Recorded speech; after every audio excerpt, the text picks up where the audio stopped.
Hello, my name is Michael Conneely, and this video is a planetary energies report for April 2020. Now, it's part of an actual 11-part blog video presentation relating to the astrology of April 2020, which is quite major, and I'd ask you to see it in the context of the big picture channeling presentation I did in my part 1 blog, which essentially is about the need for us to, in whatever sense possible, treat this as a time for vision quest, develop a vision of our truer self, our truer life setting and life path, because there's very sharp, dire energies and personal reset and societal reset, and the opportunity for the raising of consciousness is massive.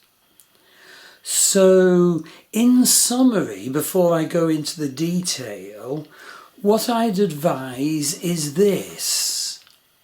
From my understanding of the Saturn-Pluto conjunction, the best possibility is to create a structure and a strategy, a container, if you like, a container to carry forward for holding the divine inspiration that is available in these times, in these very difficult times. So I've likened it in many previous blogs and videos dating back into last year to being a grail night, to carrying your grail, your chosen strategy forward that lovingly connects to the rest of the important things in your life, so that the strategy can become a container and a vehicle for transformation. Saturn the container, Pluto at its best, the energies of the divine coming through to us, particularly through the crown chakra. Although at this time we need to be alive to the need for a death and rebirth journey as well, quite possibly, and I talk about that elsewhere. And as I say in the part 1 blog, seek to do a vision quest now, if possible, in places of the earth, of nature, of rock energies and trees. There's a wonderful plus factor this month, which is Venus's transit through Vedic Taurus. And value the Venus principles of love and sensuality, beauty and money. And the next guiding point I'd like to hang on to is the constant guidance to take this month in a measured and steady way. So in the astrology summary which follows, I feel there's some very good perception. Keep that perception in mind and keep it to hand so that one can identify the big confrontational vastnesses, energies that are coming up, and keep them in perspective. So also, keep your Grail Night strategy and your Vision Quest ideal and Venus in Taurus all alive by pacing your handling of the more confrontative and mind destabilizing energies of April. Now, in the newsletter which I'm videoing now, and in the associated blog which sets all this out, charts are referred to. And what I want to say is, to see the charts that are referred to, go to the my Star Wheel Astrology website the 2020 April page of the Star Wheel Astrology website. And there are the charts that I'm talking about. Key charts for the whole year are also on the Star Wheel Astrology 2020 web page. So if you go to my starwheelastrology.com website, you'll be able to see the charts. And the other big thing is, do embrace healing at this time. The energies can be quite creasing. They can cause great tension. It's so important to have healing, and I've benefited very greatly. And it's important to be open to the correct type of healing. And so see the parts 2 and 3 blogs and videos where my wife Maggie Pashley presents detail of her online healing. She's been doing it for years, developed knowledge of many healing modalities, and these can be done online, and indeed she's reduced the price to respond to these very difficult times. And the last introductory point I'd make is see my video and blog on Comet Atlas, because prompted by a friend and colleague, Andy Nolan, I've come to the conclusion that Comet Atlas is the harbinger for this coronavirus. Comets have, throughout history, been seen as major indications, in the case of big bright comets, for huge world events, positive or negative. And I do think myself that Comet Atlas is the harbinger for the coronavirus epidemic and an indication for its timing. And very briefly on that, I don't think there'll be a downturn till the end of May. It will downturn then, but you have to watch out for a sort of second wave of implications peaking at the end of September. Okay, let's go into the detail of April 2020. So, if you look in the blog and on the charts pages of my website, you'll see that April 2020 starts with exceptional and rare tense energies. And basically, Jupiter, Saturn, Pluto and Mars have all entered Vedic Capricorn.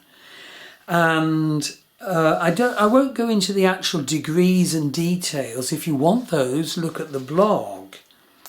But the point I'd make is, well, firstly, that there's a sort of a Pluto-Saturn combination, and I've already tried to say, at its highest, turn this into a diligent strategy, a considered and chosen strategy, which can be a container at the same time for spiritual insight and growth. Saturn is about structures, patience, responsibility and karma. Pluto, positively, is about the divine light and about power, our positive power.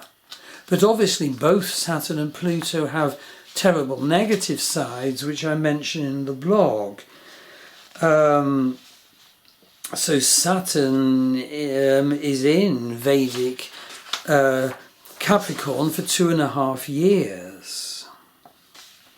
And we have to get to know Saturn in Capricorn. Saturn is very strong in Vedic Capricorn, and this is the strength of the sidereal zodiac of Vedic astrology, that it is so authentic, that it does so authentically describe the energy shifts which we will actually experience if we're authentic. And what I would say is this isn't necessarily negative, although it's challenging. The fact is that the Pluto-Saturn conjunction is actually square, 90 degrees to, my natal sun opposite moon. I was born on the full moon, and the present Saturn-Pluto is square my full moon, and I definitely think I'm making some real strides to come into needed power and empowerment. That energy is available to me now. Of course, there's the need to keep it ethical. And over again, I want to stress that astrology formula is useful for interpretation and perception, but we mustn't be trapped in the formula. It's devastating if we just stick to the Vedic planets, you know, because they give a totally false picture. If you exclude Saturn, Uranus, Pluto and Chiron, for example, that have been discovered since and enter our consciousness. It's also too technical if we say, oh, a planet is Vargotama at this point. We've got to also take into account the revelations of Western psychodynamic astrology and evolutionary astrology. And whenever I do a reading or teach you in a course, I always combine the two in a reading, and I recommend combining the two to whatever degree in any of my astrology courses. And so we mustn't just be formulaic. The formula is valuable, but we have to utilize the perception. For example, for identifying and receiving healing and empowerment, for perceiving the issue and thus being more accurately able to chart how we are transforming and healing. And there's a magical dimension to all this that mustn't be forgotten. I feel myself, I'm doubtful about mantra and remedies. So often they seem to be deadening and controlling and not creative.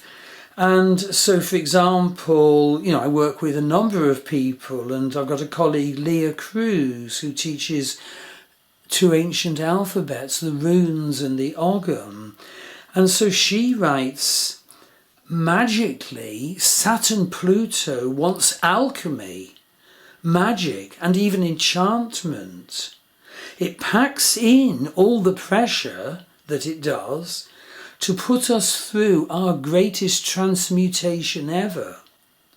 Sure, we feel the pain of the heavy labour, even death, and the grief that comes along with loss.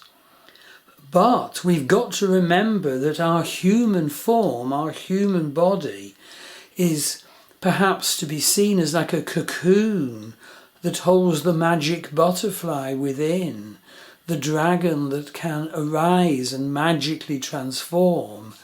And I think these images are valid and they work, and it's useful to be open to them. Okay, so I've talked a bit about Saturn-Pluto. So there's also obviously Pluto conjunct Jupiter in Vedic Capricorn in April. And so they are conjunct at the very first degree of Vedic April. And I give some sort of meanings of the Jupiter-Pluto conjunction in the blog, including desire for power, plutocracy, striving for power in spiritual, material or mental spheres, the desires to lead, the appreciation of the need for social and spiritual regeneration. Well, and of course always there's the negative possibility, fanaticism, exploitation, wastefulness. Now, In the blog, I mention the truth that Jupiter is horrifically debilitated at the time of his entry into Vedic Capricorn.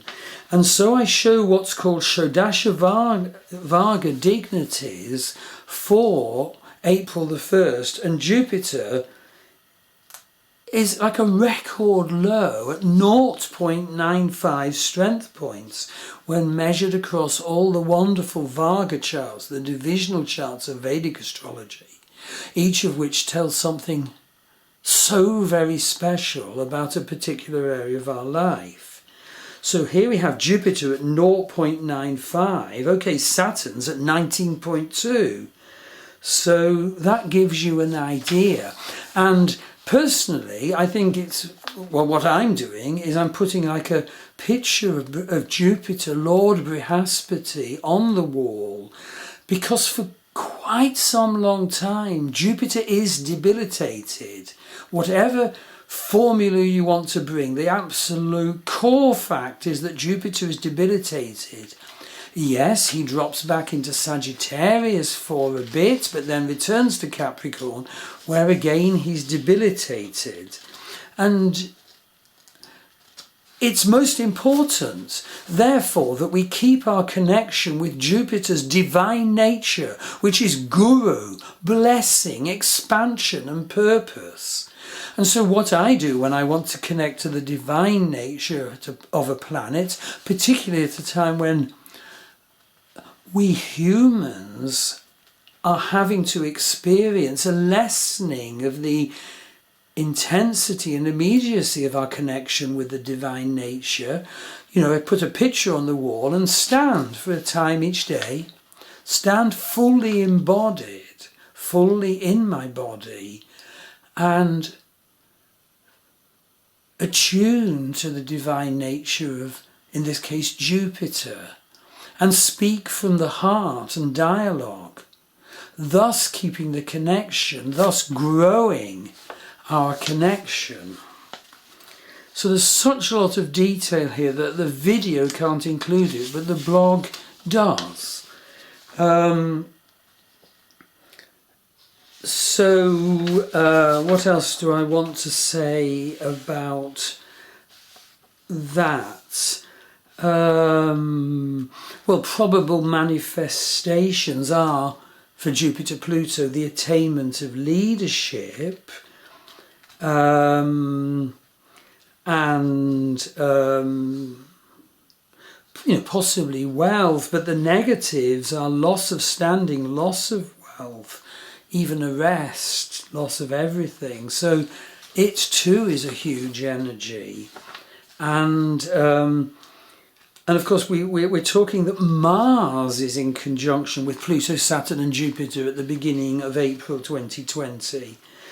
And so I just want to say that here we have, for example, a combination of Mars-Pluto, Mars conjunct Pluto. And it may well be, there could be violence, it may well be there'll be rage in your family. Okay, well, if that actually happens, it's because the energy of the time is being expressed in that raw and dysfunctional way, but use the outburst to connect to the person you may have had violence with and seek to set up a new path of relating forward that is caring, takes time, and avoids the possibility of Mars-Pluto aggression. And the other thing to say is there are actually 3 personal reset cycles around now, and they're also societal reset cycles.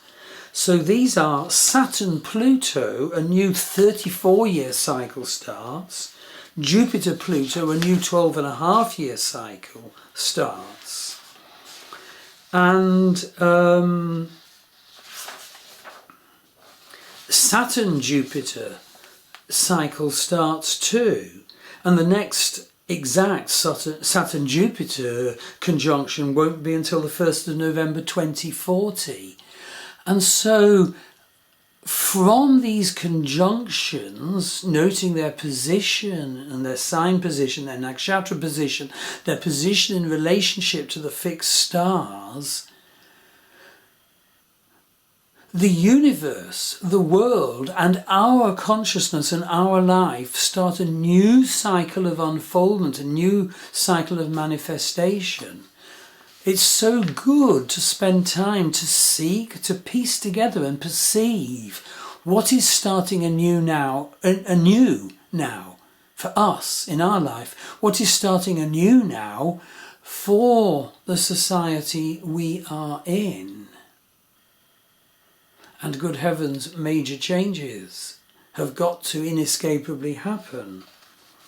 Now, a very big thing to say is that throughout April there is Kalsarpa Yoga, all the planets, all the Vedic planets being to one side of the nodal axis. This, at its spiritually not understood level, is preposterous and divisive.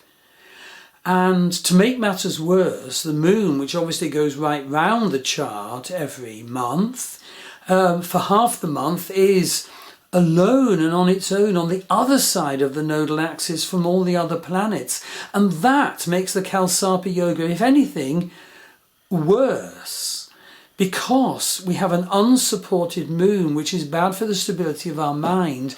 So try and track what's happening to the position of the moon through April, when Kalsarpa Yoga energy is there all the time. And be aware, take time to seek to stabilize, find ways of doing it. So, what else would I say? Well, we now come to the utter blessing in the midst of all this battlefield, and that is Venus transiting